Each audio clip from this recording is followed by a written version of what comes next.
सब कुछ मिलता है। ये बात याद रखना, जिस व्यक्ति को, जिन बालकों को अपने जीवन में लंबी उड़ान भरनी है, उनके दो पंख हैं। ध्यान से सुने, जो कहते हैं बिलीव इन कर्म, हम तो केवल कर्म पे ही भरोसा करते हैं। आपके दो पंख हैं, ध्यान से सुने। हाना में हमें उत्तर चाहिए, सोफे वाले सब जितने बैठे हैं। एक पंख है कर्म का, दूसरा पंख है धर्म का। आपका एक पंख यदि हमने काट दिया, आप बताइए एक पंख से उड़ेंगे? हाँ या ना?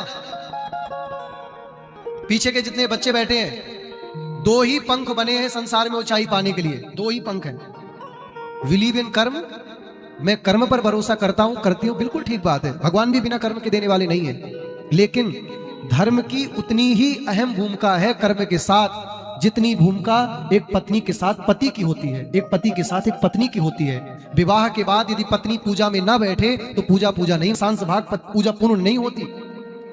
तो कर्म के साथ में धर्म का होना बहुत जरूरी है। और धर्म कौन सिखाता है बताइए? कॉलेज, यूनिवर्सिटियां आपको बड़ा व्यापारी बना देंगी, बड़ा बिजनेसमैन बना देंगी, बहुत बड़े स्टार्टअप को खड़ा करना सिखा देंगी, लेकिन धर्म के साथ कैसे बढ़ा जाता है, ये तो भैया भागवत की कथा ही सिखाती है, केवल और केवल कथा सिखाती है, इसके अलावा कोई नहीं सिखाता है। तो कथा हुई, बोले ये कथा भैया देवताओं को भी दुर्लभ है, सुनते चलिएगा।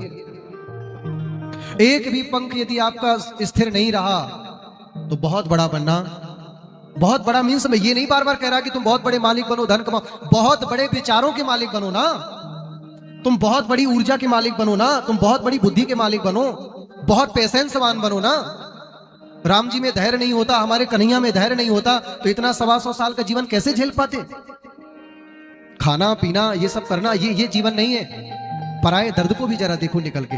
आज भी बहुत सारे ऐसी जगह हैं जहां पर ठीक से भोजन नहीं है, किसी के घर भोजन नहीं है और किसी पे इतना है कि कोई खाने वाला नहीं है। ये बैलेंस गड़बड़ा जाता है, एक समय के बाद मेरे भाई गड़बड़ा जाता है। ये बैलेंस प्यारे हमारा बना रहे, ये हमें कौन बता रहा है? कथा। क्यों? क्योंकि कथा हमें धर्म सिखाती है। और जब धर्म और कर्म जब दोनों जीवन में होते हैं तो हमारे जीवन की गाड़ी का बैलेंस कभी गड़बड़ नहीं हो पाता। तो ये इतनी दुर्लभ कथा है भागवत की, विशेष रूप से भैया, कि ये भैया देवताओं को नहीं मिली। आपको